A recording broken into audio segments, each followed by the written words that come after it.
on kunnat, niin no me vähän haluttiin ehkä vaihtelua, koska aika monella on tää startup-yritys, niin me ajateltiin, että tuodaan tämmönen erilainen näkemys. Ja mietittiin just sitä, että kundien brändäys on aika vähäistä, että yli 60% on ilman brändiä, vaikka niillä voisi olla joku hyväkin brändi. Ja kunnat on varallisia, niin niillä on luultavasti varaa siihen brändäykseen, tai sitten sellainen pitkäaikainen projekti, että olisi töitä ja sit saisi sitä niin kuin rahaa. Ja sitten mahdollisesti se tuo uusia asiakkaita, kun tietää, että ne on brändännyt tämän kunnan. Niin vaikka niillä on iso asiakas, niin se voisi niin kuin luoda semmoista lisäuskottavuutta ja että ne on miksen väli sitten, kun ne on kunnillekin tehnyt brändäystä. Tosiaan, niin me jaettiin nämä meidän tuotepaketit. Meillä on siis 3 erilaista tuotepakettia. Ja näistä nyt tämä edullisin matalan hintaluokan paketti on tämmöinen Fresh Up-paketti. Eli tätä suositellaan sellaisille kunnille, joilla on jo mahdollisesti olemassa oleva brändi. Eli tällaiset kunnat niin kaipaavat vain semmoista pientä päivitystä, pientä muokkausta ja uudistusta sille heidän olemassa olevalle brändille. Sisällöllisesti siellä voisi olla sitä sloganin päivitystä, nettisivuille pikkasen uutta ilmettä, uutta värimaailmaa.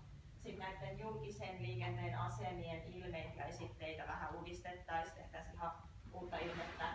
Ja sitten tässä voisi olla sellainen yhden vuoden seuranta, että katsottaisiin, miten se on lähtenyt liikkeelle, onko se tuonut niinku lisää mainetta, lisää näkyvyyttä tälle kunnalle.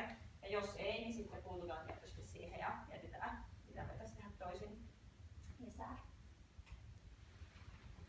Sitten meidän Let's Rock-paketti, mikä on paljon kattavampi, mikä lähdetään sitten rakentamaan, tehdään ihan kokonaan brändäys alusta loppuun kunnalle.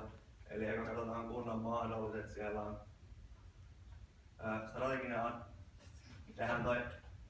strateginen analyysi, katsotaan mitä kaikkea siellä kunnassa on, mitä voidaan hyödyntää, ja SWOT-analyysi.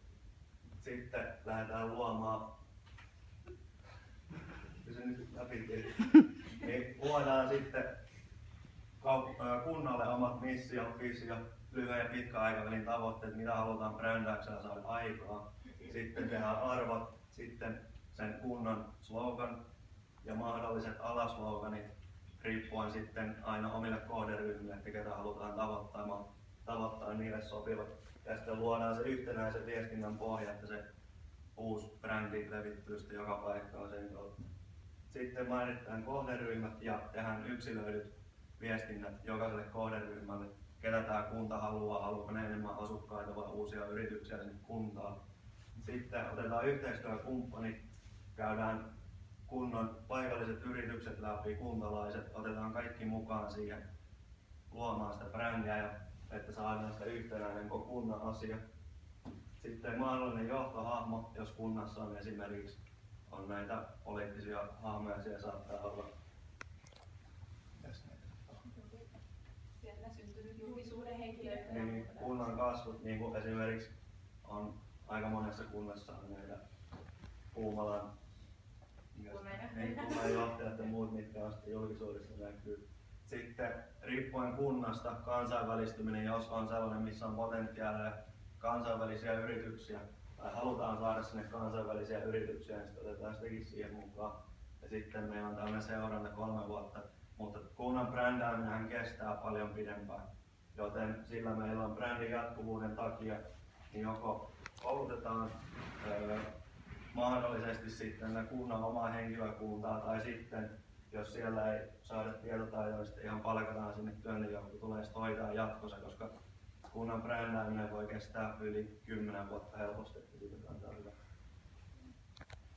Joo, seuraava oikeastaan viimeinen tuotepaketti on Pick One. Eli mikäli sillä kunnalla on jo aika hyvin kaikki hallinnassa, se ei tarvitse välttämättä mitään tietynlaista tuotepakettia, niin sitten se voi valita niin kuin yhden jonkun tällaisen osa-alueen, mitä tämä Rock My Business tuottaisi. Se voisi olla sitten uusi slogan tai sitten joku tapahtuma-organisointi, nettisivu, joku tämän kaltainen asia, että ei sitten tarvitsisi lähteä mitään sen niin kuin isompaa. Se voi olla kunnan julkisen rakennuksen tilasuunnittelu tai jotain muuta tällaista. Ja tähän niin kuin maksuu sitten tapahtuu sellaisena könttäsummana, ettei tarvitse sitten sen enempää ruveta miettimään mitään. Ja jokaisella noilla palveluilla on sitten oma summa ja oma hinta, että kun ne on erilaisia, niin sitten että kaikki julkisesti saman verran, vaan niillä on erikseen päätettiin.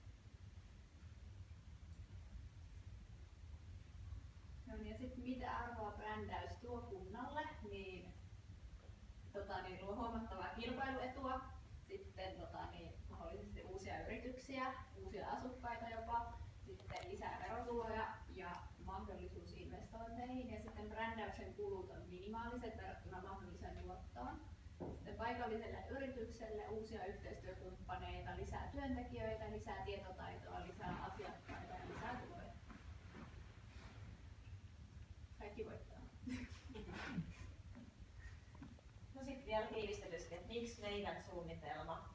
Eli meille isompien kuntien lisäksi niin tämä soveltuu myös pienien kuntien budjetille. Eli meillä on laajasti budjetin vaihteluväli. Eli siellä on ihan se edullisin paketti ja sitten on sinne ihan luksurihintaluokkaan.